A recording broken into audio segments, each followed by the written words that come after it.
l'hypertension chez les femmes. 5 clés à connaître. Puisque l'hypertension dépend de nombreux facteurs, pour éviter les conséquences négatives, il est bon de surveiller ceux qui sont sous notre contrôle et de consulter un spécialiste dans les cas d'antécédents familiaux.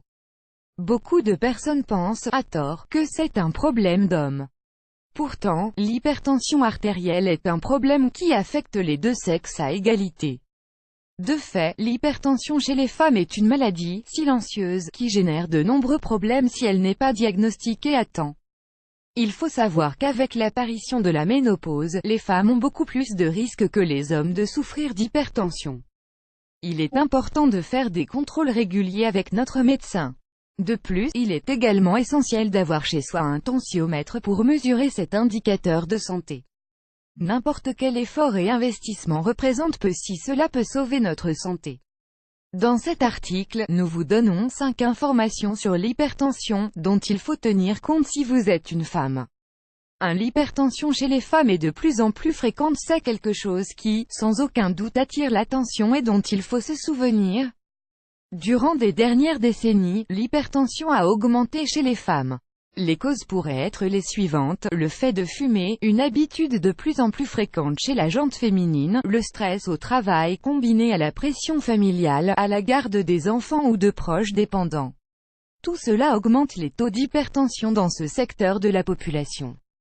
Les médecins nous indiquent qu'en général, les hommes ont des indices d'hypertension plus élevés entre 40 et 50 ans. Cependant, lorsqu'elle arrive à 50 ou 60 ans, et à cause de la ménopause, les femmes dépassent les hommes dans cette maladie.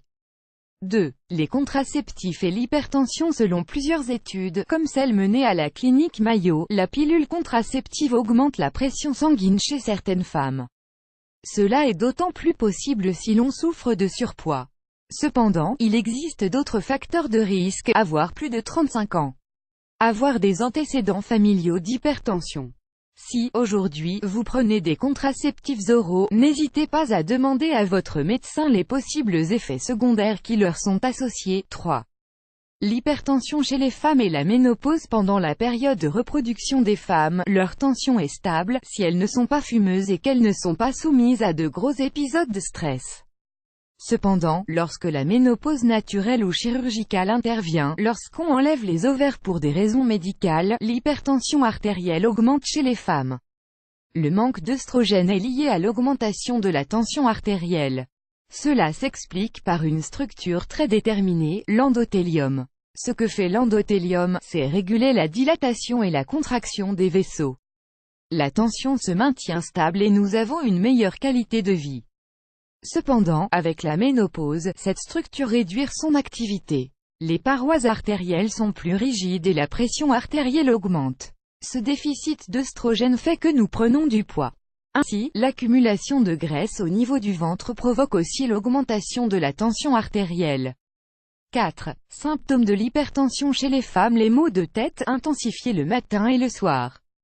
La fatigue, la vue brouillée, l'inflammation oculaire, la tachycardie, les bourdonnements dans les oreilles, une plus grande sensation d'anxiété, les difficultés à se concentrer, la fatigue et l'épuisement à n'importe quel effort, comme monter des escaliers, les insomnies, le sang dans l'urine, surtout quand l'hypertension affecte la santé de nos reins, les petites nausées ou vertiges, la sensation de fragilité. Tous ces symptômes peuvent s'intensifier à l'arrivée de la ménopause.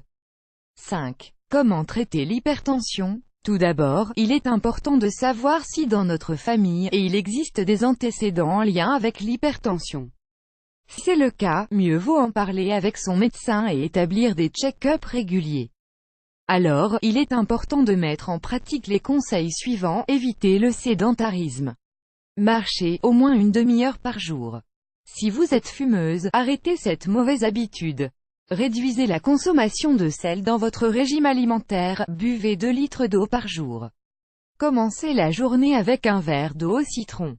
Consommez des artichauts, des carottes, des choux de Bruxelles, des aubergines, des petits pois, des lentilles. Assaisonnez vos plats ou vos salades avec de l'ail.